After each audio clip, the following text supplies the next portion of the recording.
ಆತ್ಮೀಯ H16 news ಅರ್ಥಾತ್ ಥೇ ಸೀತಾರಾಮ್ ನ್ಯೂಸದ ವೀಕ್ಷಕರೇ, ನಾನು ನಿಮ್ಮವ ಎಂ ಆಯುಧ ಮಲ್ಲಪ್ಪ ಜೊತೆ ಅವರು. ತಾವು ಈಗ ಸುದ್ದಿಗಳ ಲೋಕಕ್ಕೆ ಎಂಟ್ರಿ ಹೊಡಿತಾ ಇದ್ದೀರಿ. ಈ ಸುದ್ದಿಗಳನ್ನು ಪ್ರತಿಯೊಂದು ನೋಡೋ ಜೊತೆಗೆ ನಿಮ್ಮ ಅಭಿಪ್ರಾಯಗಳನ್ನು ಹಂಚ್ತಾ ಇರ್ರಿ. ಯಾಕಂದರೆ ಈ ಸುದ್ದಿಗಳು ನಿಮಗಾಗಿ, ನಿಮ್ಮ ಬದುಕಿಗಾಗಿ, ನಿಮ್ಮ ವೈಚಾರಿಕೆಗಾಗಿ, ನಿಮ್ಮ ತಿಳುವಳಿಕೆಗಾಗಿ ಅನ್ನೋದು ನಿಮಗೂ ಗೊತ್ತು.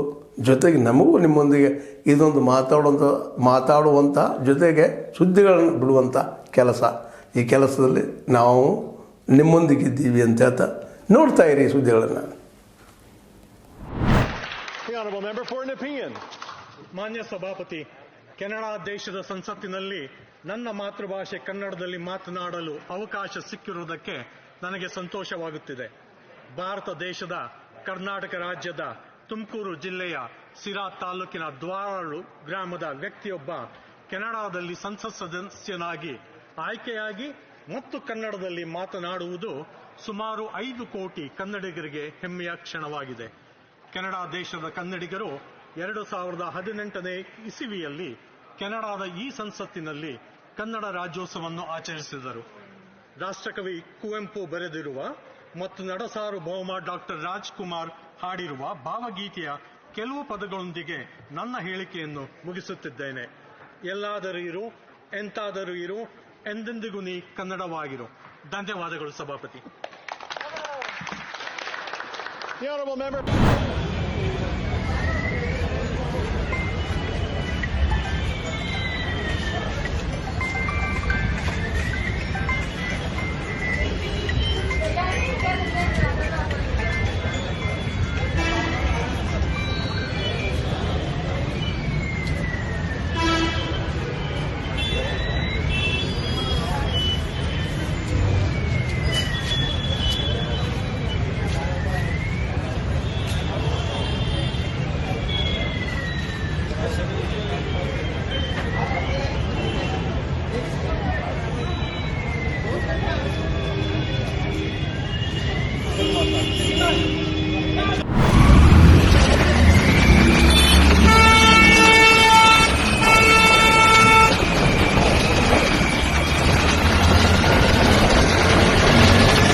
ये तो उड़ाने वाले कार्य आप करके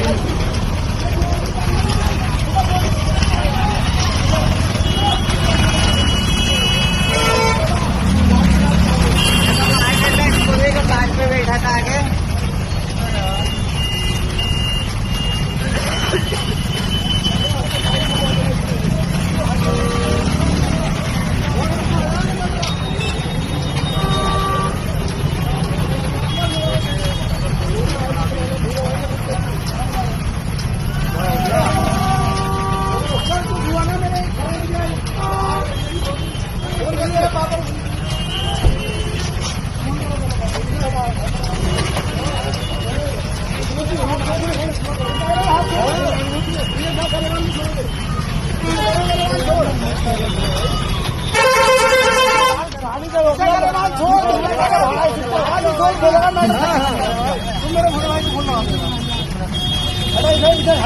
अरे नहीं यार वो रुक गया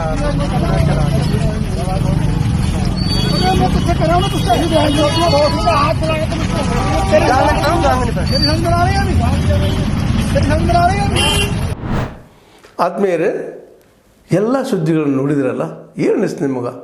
ಇದರಲ್ಲೇ ನಿಮ್ಗೆ ಲೈಕ್ ಆಗಿರ್ಬೋದು, ಡಿಸ್ಲೈಕು ಆಗಿರ್ಬೋದು, ಕಾಮೆಂಟ್ ಬೇಡಪ್ಪ ಅಂತೂ ಅನಿಸಿರ್ಬೋದು, ಕಾಮೆಂಟ್ ಮಾಡಬೇಕಪ್ಪ ಅನಿಸಿರ್ಬೋದು, ಶೇರ್ ಮಾಡಬಾರ್ದಪ್ಪ ಅನಿಸಿರ್ಬೋದು, ಅದು ಮಾಡಬೇಕು ಅನಿಸಿರ್ಬೋದು. ಏನಾದರೂ ಆಗಲಿ ಶೇರ್ ಮಾಡ್ತಾಯಿರ್ರಿ, ಈ ನ್ಯೂಸ್ಗಳನ್ನ ಹಂಚ್ತಾ ಇರಿ.